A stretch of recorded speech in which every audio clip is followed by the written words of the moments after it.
തിരുവനന്തപുരത്തും CPM-ൽ വിമർശനങ്ങൾ ഉയർന്നു വന്നുകൊണ്ടിരിക്കുകയാണ്. CPM തിരുവനന്തപുരം ജില്ലാ സമ്മേളനത്തിൽ മേയർ ആര്യ രാജേന്ദ്രനും നഗരസഭാ ഭരണത്തിനുമെതിരെ രൂക്ഷ വിമർശനമാണ് ഉയർന്നുവരുന്നത്. നഗരസഭയുടെ പ്രവർത്തനങ്ങൾക്കെതിരെ രൂക്ഷ വിമർശനമാണ് ഉയർന്നത്. മേയർ ആര്യയെ ഒറ്റതിരിഞ്ഞും പ്രതിനിധികൾ വിമർശനം ഉയർന്നു.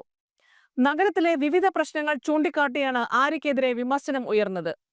അവാർഡുകൾ നേടിയതുകൊണ്ട് കാര്യമില്ലെന്നും ഭരണം നിലനിർത്തണമെങ്കിൽ ജനങ്ങളുടെ പിന്തുണയാണ് വേണ്ടതെന്നുമാണ് നഗരസഭയ്ക്കെതിരെ CPM പ്രതിനിധികൾ ഉയർത്തിയ വിമർശനം. BJP ശക്തമായ കോർപ്പറേഷനിൽ നിലവിലെ പ്രവർത്തനങ്ങൾ തിരഞ്ഞെടുപ്പിനെ ബാധിക്കുമോ എന്ന ആശങ്കയും പ്രതിനിധികൾ ഉയർത്തി. നഗരസഭയുടെ പ്രവർത്തനങ്ങളിൽ തിരുത്തൽ വരുത്തിയില്ലെങ്കിൽ 2025-ൽ ഭരണത്തിൽ തിരിച്ചുവരാനാകില്ലെന്നും സമ്മേളനം വിലയിരുത്തി. തിരഞ്ഞെടുപ്പ് മുന്നിൽ കണ്ട് കൂടുതൽ മികച്ച പ്രവർത്തനം നഗരസഭയുടെ ഭാഗത്തുനിന്ന് ഉണ്ടാകണമെന്നും സമ്മേളനം ആവശ്യപ്പെട്ടു. റോഡുകൾ, കുടിവെള്ള പ്രശ്നം, മാലിന്യ സംസ്കരണം തുടങ്ങിയ വിഷയങ്ങളിൽ പരാതി ഉണ്ടാകുന്ന സാഹചര്യങ്ങൾ ഒഴിവാക്കണം. തദ്ദേശ സ്ഥാപനങ്ങൾക്ക് കൂടുതൽ തുക അനുവദിക്കണം. നിലവിൽ പ്രഖ്യാപനങ്ങളല്ലാതെ ഫണ്ട് ലഭിക്കുന്നില്ലെന്നും സമ്മേളനത്തിൽ വിമർശനം ഉയർന്നു. എന്നാൽ മേയർ ആര്യ രാജേന്ദ്രനെ പിന്തുണച്ച് ഒരു വിഭാഗം പ്രവർത്തകർ എത്തിയിട്ടുണ്ട്. മേയറിനെ UDF-ഉം BJP-യും വളഞ്ഞിട്ട് ആക്രമിക്കുകയാണ്. ഇവർക്കെതിരെ മാധ്യമങ്ങളിൽ പോലും പ്രചാരവേലകൾ നടക്കുകയാണ്. അതുകൊണ്ട് തന്നെ നഗരസഭ ചെയ്യുന്ന കാര്യങ്ങൾ പോലും ജനങ്ങളിലേക്ക് എത്തുന്നില്ലെന്നും ആര്യ രാജേന്ദ്രൻ അനുകൂലപക്ഷം ചൂണ്ടിക്കാട്ടുന്നു. അതേസമയം ഇതാദ്യമായല്ല ആര്യ രാജേന്ദ്രനെ വിമർശനം ഉയർന്നത്. ഏരിയ സമ്മേളനങ്ങളിലും മേയർക്കെതിരെ വിമർശനം ഉയർന്നിരുന്നു. കോർപ്പറേഷനിൽ KSRTC ഡ്രൈവറെ വഴിയിൽ തടഞ്ഞതുമായി ബന്ധപ്പെട്ട് മേയർക്കെതിരെ വിമർശനം ഉയർന്നിരുന്നു.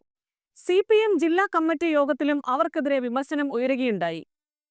കോർപ്പറേഷൻ ഭരണത്തിലെ വീഴ്ചകളും പ്രവർത്തന ശൈലിയും അധികാരം നഷ്ടപ്പെടുന്നതിന് ഇടയാക്കുമെന്ന തിരിച്ചറിവിലാണ് അന്ന് പാർട്ടിയുടെ ഇടപെടൽ. മേയർ സ്ഥാനത്ത് നിന്ന് മാറ്റിയാൽ രാഷ്ട്രീയ ഭാവിയെ ബാധിക്കുമെന്നും വിലയിരുത്തലുകൊണ്ടാണ് മാറ്റാതിരുന്നത്. മേയറെ മാറ്റിയില്ലെങ്കിൽ നഗരസഭാ ഭരണം നഷ്ടമാകുമെന്ന് ജില്ലാ കമ്മിറ്റിയിൽ ആശങ്ക അന്നും ഉയർന്നിരുന്നു. ഉന്നത നേതൃത്വവുമായി ആര്യ രാജേന്ദ്രന് അടുത്ത ബന്ധമുണ്ടെന്നും അതിനാലാണ് മേയർ സംരക്ഷിക്കപ്പെടുന്നതെന്ന വിമർശനവും പാർട്ടി നേതാക്കൾക്കിടയിലുണ്ട്. മേയറും ഭർത്താവ് സച്ചിൻ ദേവ് MLA-യും പക്വതയില്ലാതെ പെരുമാറിയെന്നാണ് വിമർശനം. ഭരണത്തിലെ വീഴ്ചകളും പ്രവർത്തന ശൈലിയും മൂലം അധികാരം നഷ്ടമാകുമെന്ന തിരിച്ചറിവിലാണ് പാർട്ടി ഇടപെടൽ. മേയർ സ്ഥാനത്ത് നിന്ന് മാറ്റിയാൽ രാഷ്ട്രീയ ഭാവിയെ ബാധിക്കുമെന്ന വിലയിരുത്തൽ കൂടി ഉണ്ടായതിനെ തുടർന്നാണ് അവസരം കൂടി നൽകുന്നത്. കോർപ്പറേഷൻ ഭരണത്തിലെ വീഴ്ചകൾ ജില്ലാ ഘടകം പ്രത്യേകം പരിശോധിക്കും. സംസ്ഥാന ഭരണത്തിനെതിരെയും വിമർശനമുണ്ടായി. ക്ഷേമ പെൻഷൻ മുടങ്ങിയത് തിരഞ്ഞെടുപ്പിൽ തിരിച്ചടിച്ചു.